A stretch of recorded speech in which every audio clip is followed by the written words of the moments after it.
नमस्कार किसान भाइयों।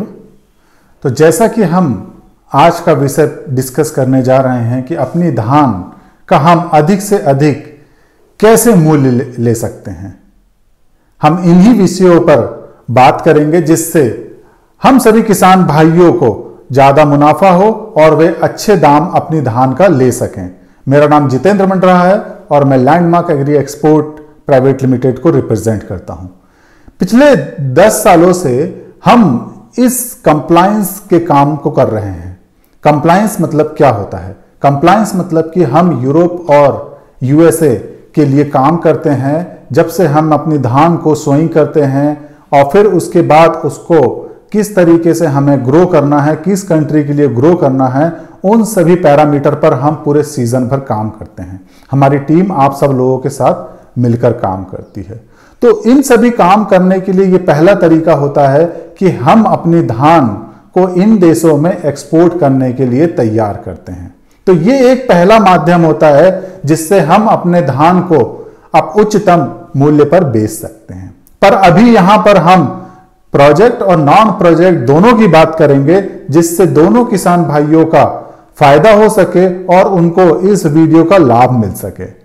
तो हमने जब अपनी धान को तैयार कर लिया है और अब तैयार करके बहुत सारे किसान भाइयों की कटाई हो चुकी है, तो कटाई होने के साथ साथ हमें विशेष ध्यान रखना है कि हमारी धान जो है वो अच्छी तरीके से सूखी हो।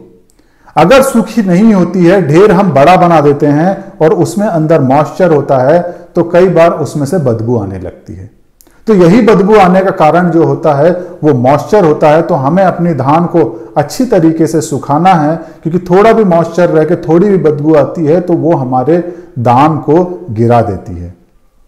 तो हमें ये इस जो मॉइस्चर का है इसे विशेष तरीके से हमें ध्यान में रखना है। इसके साथ साथ बहुत सारे किसान भाई ऐसे भी होते हैं जो पंखा नहीं लगाते हैं और उनकी धानों में बहुत सारे पत्ती पत्तल ये सब होते हैं, जिससे ये मॉइस्चर बना होता है और धान की गुणवत्ता इससे खराब होती है। और जब भी जो खरीदार होते हैं इन पत्तल को देखकर इसके दाम को कम कर देते हैं।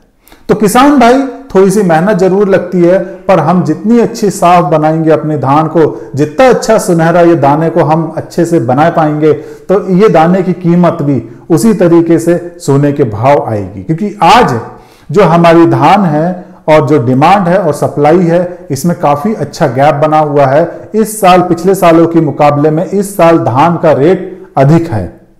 तो हमें ये दो बातों का विशेष तरीके से ध्यान में रखना है। अब इसके साथ साथ जब भी कोई खरीदार आपके यहाँ पे आएगा या जो परचेसर आएंगे वो कुछ क्वालिटी देखते हैं। इस क्वालिटी को हमें हमेशा ध्यान में रखना है। इस क्वालिटी के बिहाफ से ही आपकी धान का रेट लगाया जाएगा। जैसे कि जब भी आप देखते हैं कि जब परचेसर आते हैं तो वो अपनी धान को कुछ अपने हाथों में ऐसे क्रैश करके उसका चावल अलग करते हैं और धान अलग करते हैं, और वो उसमें देखते हैं कि इसमें ब्रोकन कितनी है, इसमें चाकी कितनी है, इसमें लाल कलर का दाना कितना है, हरे कलर का दाना कितना है, कितना डिस्कलर ग्रेन है। ये सब पैरामीटर हमें धीरे धीरे लर्न करने चाहिए, क्योंकि अगर हम लर्न नहीं करेंगे, हम सीखेंगे नहीं, तो कोई भी व्यक्ति आकर आपको कुछ भी गलत क्वालिटी बताकर आपकी अच्छी धान की कम कीमत लगाकर लेकर चला जाएगा। तो किसान भाई एक छोटा सा पाम हस्कर आता है, ये मेरे ख्याल से 300 या 400 रुपए का आता है। इसे आप लेकर और अपने हाथों से ये धान को क्रैश कर सकते हैं। बहुत ही सिंपल टेक्निक है। इससे हमें अब एक बार ले लेंगे, ये सालों साल चलते रहता है। तो ये पाम हस्कर लेकर आप अपनी धान को अपनी गुणवत्ता देख सकते हैं कि हमें किस कैटेगरी का है, कि इसका क्या मापदंड है और बाजार मूल्य के हिसाब से इसका क्या रेट है। क्योंकि हमारे पास आज यहां पर अगर हम अपनी धान को मंडी में नहीं भी लेकर जाते हैं तो सरकार ने बहुत अच्छे हमारे लिए उपाय बनाते जा रही है। जैसे कि अभी सरकार का ऐप डाउनलोड आया हुआ है। इस ऐप को हम डाउनलोड करके अपने धान को अलग अलग व्यापारी के लिए ऑफर भी कर सकते हैं। तो अगर हम ये ऑफर करते हैं और हमारे पास कोई खरीदने के लिए आता है, यही सब पैरामीटर को देखते हैं, तो इन पैरामीटर को अगर आप भी देखेंगे तो आप भी अपनी धान का खुद मूल्य, जो बाजार का मूल्य है, वो खुद भी आप इसको भाप सकते हैं। तो इन्हीं चीजों को हमें विशेष ध्यान रखना है किसान भाइयों, कि अपनी धान को बहुत अच्छे से सुखाना है, साफ करना है, पंखा लगाना है। और अगर हमें लंबे समय के लिए रखना है कि हमें आगे मूल्य अगर हमें और तेज मिलने की गुंजाइश है और हम रखना चाहते हैं, तो कोशिश करें कि इसको जो जूट बैग होता है उसमें भर के रखें। जूट बैग में रखने से ये होता है कि हमारी धान सुरक्षित रहती है, खराब नहीं होती। अगर ढेर रहता है तो ढेर को हमको पलटाना होता है, उसे सुखाना होता है।